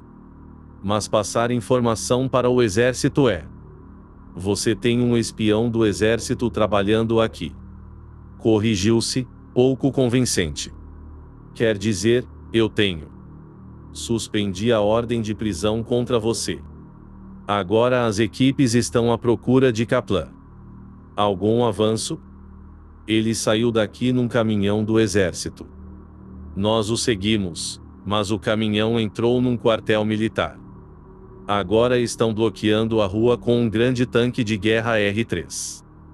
Tirá-lo de lá seria guerra civil. Devagar, hesitante, Lisa saiu da nave. Ainda estava pálida e abalada, e um feio hematoma era visível no pescoço. O que aconteceu com você? Perguntou Whitwer. Em seguida, avistou a forma inerte de Fleming largada no interior da nave. Encarando Anderton com firmeza, ele disse: então você finalmente parou de acreditar que isto é uma conspiração armada por mim. Parei. Não acha que estou? Fez uma expressão de repulsa tramando para tomar o seu cargo. Claro que está. Todo mundo é culpado desse tipo de coisa. E eu estou tramando para mantê-lo. Mas essa é outra questão, e você não é o responsável. Por que afirma indagou Whitwer que é tarde demais para se entregar? Meu Deus! Nós colocaremos você no campo de detenção. A semana passará e Kaplan ainda estará vivo. Ele estará vivo, se concordou Anderton. Mas ele pode provar que estaria vivo do mesmo jeito se eu estivesse solto pela cidade. Ele tem a informação comprobatória de que o relatório majoritário é obsoleto. Ele pode acabar com o sistema pré-crime. Concluiu, cara ou coroa, ele ganha. E nós perdemos. O exército acaba com a nossa reputação. A estratégia deles deu certo. Mas por que estão arriscando tanto? O que querem exatamente? Depois da guerra anglo-chinesa, o exército saiu perdendo. Não é mais o que era nos bons tempos do EAFO. Estavam no comando geral, tanto militar quanto civil. E realizavam o trabalho da polícia. Como Fleming disse Lisa, sem forças. Depois da guerra, os militares perderam o controle do bloco ocidental. Oficiais como Kaplan foram reformados e descartados. Ninguém gosta disso. Anderton contraiu o rosto. Posso entender como ele se sente. Ele não é o único. Mas não podíamos continuar administrando as coisas daquela forma. Tivemos que descentralizar a autoridade. Está dizendo que Kaplan venceu, disse Whitwer. Não há nada que possamos fazer? Eu não vou matá-lo. Sabemos disso e ele também. É provável que ele apareça, tentando algum acordo. Continuaremos operando, mas o Senado acabará com a nossa influência efetiva. Você não ia gostar disso. Ia? Eu diria que não, respondeu Whitwer, enfático. Algum dia estarei no comando desta divisão. Corou. Não tão cedo, é claro. A expressão de Anderton era lúgubre. É uma pena que você tenha divulgado o relatório majoritário. Se não o tivesse revelado, poderíamos tê-lo retirado com cautela. Mas todos já ouviram falar dele. Não podemos recolhê-lo agora. Acho que não, admitiu Whitwer, constrangido. Talvez eu não esteja dando conta do trabalho tão bem quanto pensava. Vai conseguir, com o tempo. Será um bom policial. Acredita no status quo. Mas aprenda a ir com calma. Anderton afastou-se deles. Vou analisar as fitas do relatório majoritário. Quero descobrir exatamente como eu iria matar Kaplan. Pensativo, concluiu. Pode me dar algumas ideias. As fitas com os dados dos precogs Donna e Mike estavam armazenadas separadamente. Ele selecionou o equipamento responsável pela análise de Donna, abriu a capa protetora e retirou o conteúdo. Como antes, o código informou quais rolos eram relevantes e, num instante, ele já estava com o mecanismo de transporte ligado. Era aproximadamente o que ele havia suspeitado. Aquele era o material usado por Jerry e a via temporal desprezada. Os agentes da inteligência militar de Kaplan sequestraram Anderton no trajeto do trabalho para casa. Foi levado à mansão de Kaplan, o centro de operações da Liga Internacional de Veteranos. Anderton recebeu um ultimato: extinguir o sistema pré-crime de modo voluntário ou encarar a hostilidade manifesta do Exército. Nessa via temporal rejeitada, Anderton, enquanto comissário da polícia, recorrera ao Senado para pedir apoio, o que lhe foi negado. Para evitar uma guerra civil, o Senado ratificara o desmembramento do sistema policial, decretando a volta da lei militar para lidar com a emergência. Junto com um grupo de policiais fanáticos, Anderton localizara Kaplan e atirara nele, entre outros oficiais da Liga de Veteranos. Apenas Kaplan morrera. Os outros foram dominados. E o golpe fora bem sucedido. Esse era o relatório de Donna. Ele rebobinou a fita e se concentrou no material previsto por Mike. Seria idêntico. Os dois precogs haviam se juntado para apresentar uma imagem unificada. Mike começou como Donna começara. Anderton tomara conhecimento do conluio de Kaplan contra a polícia. Mas havia algo errado. Confuso, ele voltou a fita ao início. Ele não podia compreender, mas os dois não concordavam. Ele tocou a fita mais uma vez e ouviu com atenção. O relatório de Mike era bastante diferente do de Donna. Uma hora depois, ele terminou a análise, guardou as fitas e saiu do bloco dos macacos. Assim que apareceu, Whitwer perguntou: "O que houve?" "Estou vendo que há algo errado."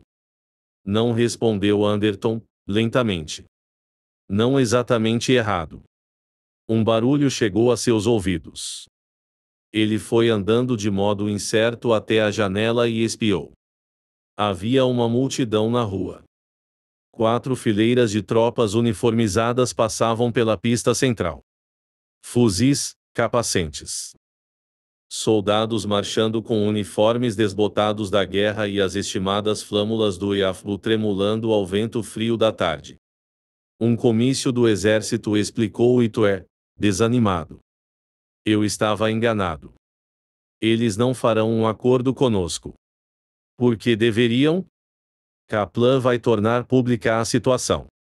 Anderton não ficou surpreso. Ele vai ler o relatório minoritário? Parece que sim. Vão exigir do Senado a nossa extinção, para tomar nossa autoridade. Vão alegar que estamos prendendo homens inocentes, que fazemos batidas noturnas, esse tipo de coisa. Controle pelo terror. Acha que o Senado vai ceder? Whitwer hesitou. Não faço ideia. Eu faço, disse Anderton. Vai. O que está acontecendo lá fora se encaixa com o que descobri lá embaixo. Estamos encurralados, e só há uma direção possível. Gostemos ou não, teremos de tomá-la. Havia um brilho intransigente em seu olhar. Apreensivo, Whitwer perguntou: qual é? Quando eu disser, você vai se perguntar por que não teve a ideia antes. Muito óbvio. Terei de realizar a previsão do relatório divulgado. Terei de matar Kaplan. Só assim não seremos desacreditados. Mas, disse Whitwer, perplexo, o relatório majoritário foi suplantado. Posso fazê-lo, informou Anderton, mas terá um preço. Conhece as leis a respeito de assassinatos em primeiro grau? Prisão perpétua. No mínimo.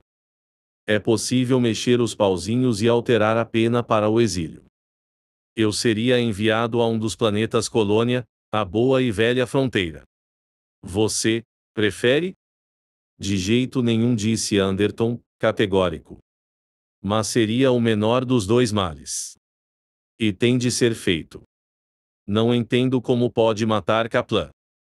Anderton pegou a pesada arma militar que Fleming jogara para ele. Usarei isto. Não será impedido? Por que seria?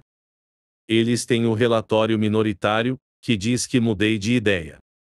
Então o relatório minoritário está incorreto? Não, disse Anderton. Está absolutamente correto. Mas vou matar Kaplan assim mesmo. Ele nunca matara um homem. Nunca vira um homem ser morto. E era comissário de polícia há 30 anos. Para esta geração, o assassinato deliberado estava extinto. Simplesmente não acontecia. Um carro da polícia o levou a uma quadra do comício militar. Nas sombras do banco traseiro, ele examinou minuciosamente a arma que Fleming lhe entregara. Parecia estar intacta. De fato, não havia dúvidas quanto ao resultado. Ele tinha total certeza do que iria acontecer na próxima meia hora. Fechando a arma de volta, ele abriu a porta do carro estacionado e saiu com cuidado. Ninguém prestava a menor atenção nele. Uma multidão se agitava, forçando passagem com avidez, tentando se aproximar do comício. Uniformes do exército predominavam e, no perímetro da área isolada, uma fileira de tanques e armas de grande porte eram exibidos, armamento impressionante, que ainda era produzido. O exército montara um palanque de metal com degraus de acesso. Atrás do palanque pedia um amplo estandarte do EAFBU, símbolo das forças unificadas que lutaram na guerra. Por uma curiosa anacronia, a Liga dos Veteranos do EAFBU incluía oficiais do lado inimigo. Mas o general era o mesmo, e as distinções menores haviam passado despercebidas ao longo dos anos. Nas primeiras fileiras estava a alta patente do comando do EAFBU. Atrás deles, os oficiais subalternos. Estandartes de regimentos tremulavam, ostentando símbolos e cores variados. A ocasião acabara por assumir um aspecto de desfile festivo. No palanque estavam os dignatários da Liga de Veteranos, com expressões severas. Nas bordas, quase despercebidas, algumas unidades da polícia aguardavam, marcando presença apenas para manter a ordem. Na verdade, eram informantes fazendo observações. Se a ordem fosse mantida, quem o faria seria o exército. O vento do fim da tarde carregava o estrondo abafado da massa aglomerada. Ao abrir caminho pela multidão dessa, Anderton foi engolido pela sólida presença da humanidade. A ansiedade da expectativa mantinha uma rigidez geral. O povo parecia sentir que algo espetacular estava prestes a acontecer. Com dificuldade, Anderton forçou a passagem entre as fileiras de assentos e chegou ao grupo coeso de oficiais do exército diante do palanque. Kaplan estava entre eles. Mas era agora General Kaplan. O colete, o relógio dourado de bolso, a bengala, o traje de gala conservador, nada disso estava ali. Para a ocasião, Kaplan havia tirado do baú o velho uniforme. Ereto e imponente, estava cercado pelo que fora um dia seu Estado-Maior. Usava insígnias e medalhas, coturnos, a adaga decorativa e camp. Era incrível como um homem careca ficava transformado sob a influência austera de um cap militar. Ao notar a presença de Anderton, o general Kaplan afastou-se do grupo e dirigiu-se ao local em que o homem mais jovem estava. A expressão no semblante magro e instável demonstrava seu extremo contentamento ao ver o comissário de polícia. É uma surpresa, disse a Anderton, estendendo a pequena mão na luva cinza. Pensei que tivesse sido preso pelo comissário interino. Ainda estou solto, respondeu Anderton, de modo breve, cumprimentando-o. Afinal, Whitwer está com essa mesma fita. Apontou para o pacote que Kaplan agarrava entre os dedos rígidos e encarou-o de modo confiante. Apesar do nervosismo, o general Kaplan estava bem-humorado. É uma grande ocasião para o exército, revelou. Ficará contente em saber que farei um relato completo ao público sobre a acusação espúria feita contra você. Ótimo, respondeu Anderton, evasivo. Ficará claro que foi acusado injustamente. O general Kaplan estava tentando descobrir o que Anderton sabia. Fleming teve a oportunidade de lhe inteirar da situação? Até certo ponto, respondeu Anderton. Vai ler apenas o relatório minoritário? É só o que tem aí? Vou compará-lo ao relatório majoritário. O general Kaplan acenou para um assistente e uma pasta de couro lhe foi entregue. Está tudo aqui. Não se importa de servir de exemplo, sim? Seu caso simboliza as detenções injustas de inúmeros indivíduos. Kaplan consultou o relógio de pulso com rigidez. Devo começar. Quer se juntar a mim no palanque? Por quê? Friamente, mas com uma espécie de animosidade reprimida, o general Kaplan respondeu, para que todos possam ver a prova viva. Você e eu juntos, o assassino e a vítima. Lado a lado, expondo toda a fraude sinistra que a polícia vem perpetuando. Com prazer, aceitou Anderton. O que estamos esperando? Desconcertado, o general Kaplan seguiu ao palanque. Mais uma vez, encarou Anderton com desconforto, nitidamente perguntando-se o motivo de sua presença e o que de fato sabia. A incerteza aumentou quando Anderton subiu de bom grado os degraus e encontrou um assento bem ao lado do microfone. Tem total compreensão do que direi? Perguntou aflito, o general. A revelação terá uma repercussão considerável. Pode fazer com que o Senado reconsidere a validade essencial do sistema pré-crime. Entendo, respondeu Anderton, braços cruzados. Vamos lá. Um silêncio pairava na multidão. Porém, houve uma agitação inquieta e apreensiva quando o general Kaplan pegou a pasta e começou a organizar o material. O homem sentado ao meu lado começou, com uma voz clara e límpida: é conhecido de todos vocês. Podem estar surpresos ao vê-lo, pois até pouco tempo atrás ele foi descrito pela polícia como um assassino perigoso. Os olhares da multidão se voltaram para Anderton. Com extremo interesse. As pessoas observavam o único assassino em potencial que já tiveram o privilégio de ver de perto. Nas últimas horas, no entanto, continuou o general Kaplan, sua ordem de prisão foi revogada pela polícia. Por que o comissário Anderton entregou-se de modo voluntário? Não, essa não é uma informação totalmente precisa. Ele está aqui sentado. Não se entregou, mas a polícia não está mais interessada nele. John Alison Anderton é inocente de qualquer crime no passado, no presente e no futuro. As alegações contra ele eram fraudes patentes, distorções diabólicas de um sistema penal contaminado, baseado numa falsa premissa. Um mecanismo vasto e impessoal que condena homens e mulheres à destruição. Fascinada, a multidão mudou o foco de Kaplan para Anderton. Todos estavam cientes da situação básica.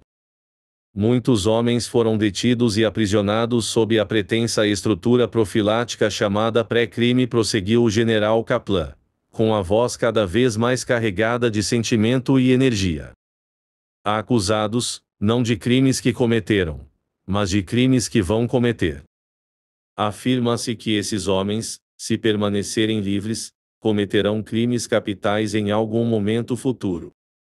Mas não pode haver conhecimento válido sobre o futuro.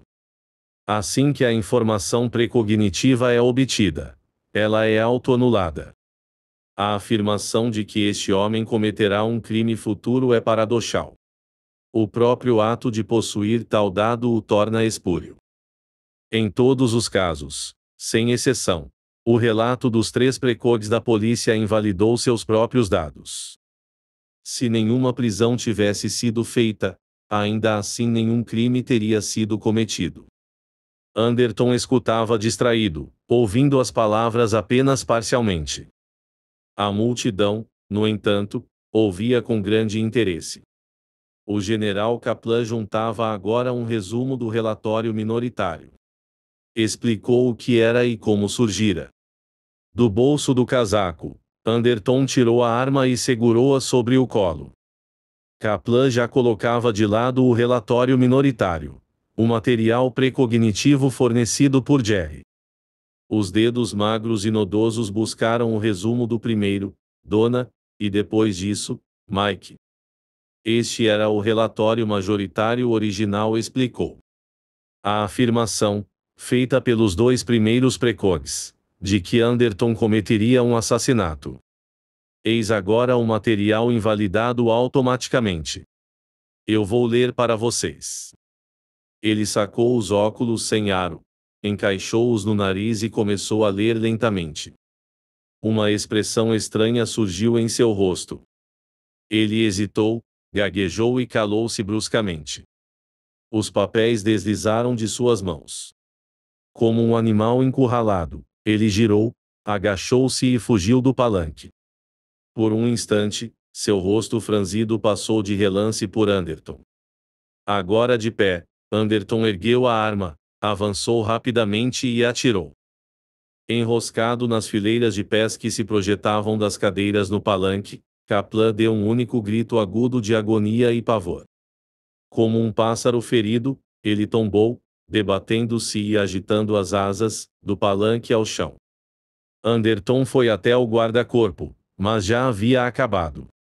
Kaplan, conforme o relatório majoritário afirmara, estava morto. O peito magro era uma cavidade fumegante de escuridão, cinzas esfarelando-se que se soltavam enquanto o corpo se contorcia. Anderton virou o rosto com aversão e passou rapidamente entre as figuras levantadas dos oficiais do exército. A arma, que ele ainda segurava, garantia que ninguém interferisse. Ele saltou do palanque e meteu-se na massa caótica de pessoas na base. Abaladas, horrorizadas, elas se empurravam para ver o que havia acontecido. O incidente, ocorrido diante de seus olhos, era incompreensível. Levaria algum tempo até que a aceitação tomasse o lugar do terror irracional. Na periferia da multidão, Anderton foi detido pela polícia que o aguardava. Teve sorte de escapar. Um deles sussurrou em seu ouvido, enquanto o carro avançava com cautela. Acho que sim, respondeu Anderton, vagamente. Recostou-se e tentou se recompor. Estava trêmulo e tonto. Inclinou-se para a frente de modo brusco e sentiu um enjoo violento. Pobre coitado, murmurou um dos guardas, solidário. Em meio ao turbilhão de agonia e náusea, Anderton não sabia se o policial estava se referindo a Kaplan ou a ele mesmo. X. 4 policiais corpulentos auxiliaram Lisa e John Anderton a juntar e carregar seus objetos pessoais. Em 50 anos, o ex-comissário de polícia acumulara uma vasta coleção de bens materiais.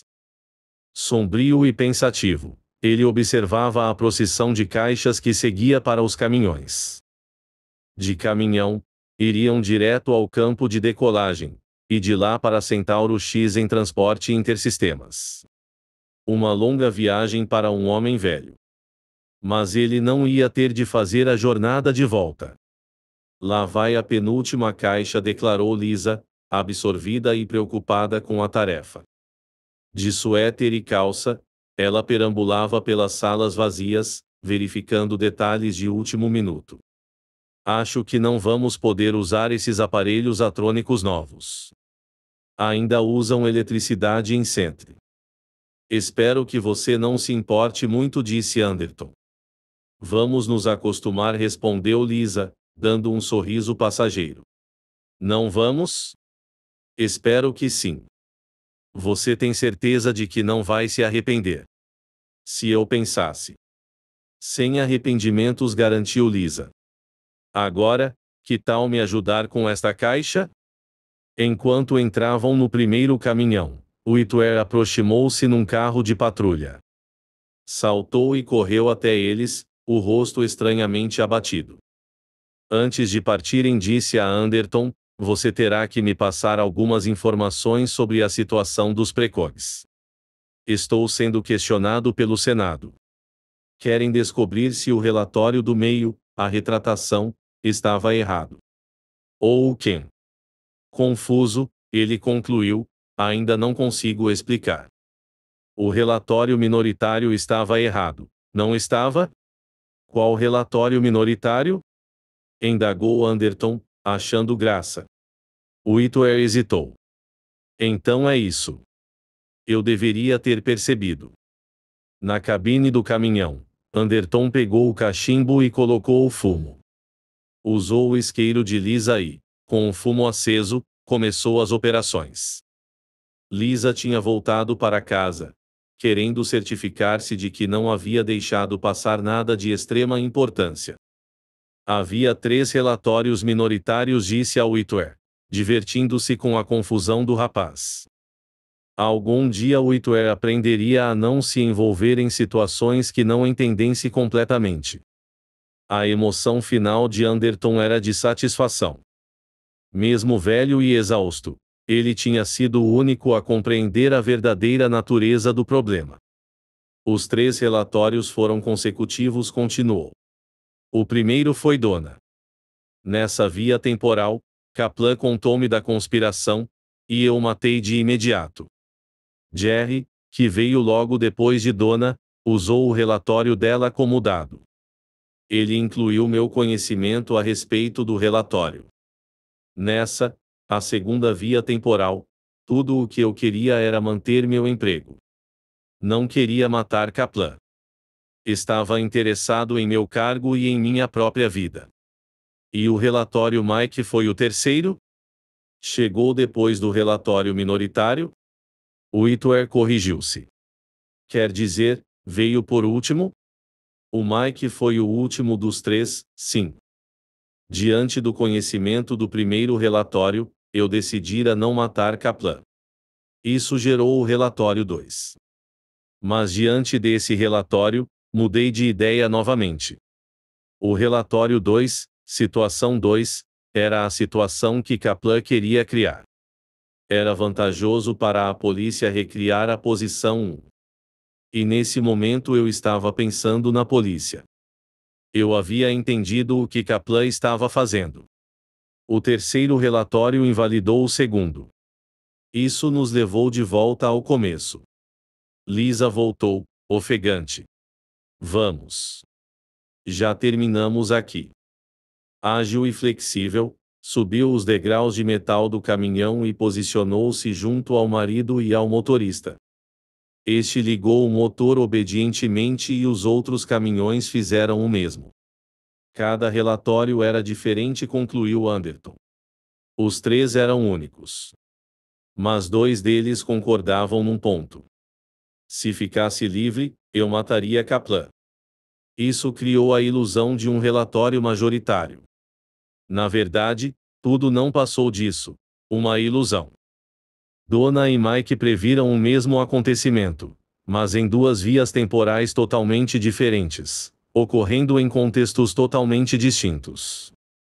Dona e Jerry, supostamente o relatório minoritário e a metade do relatório majoritário, estavam incorretos.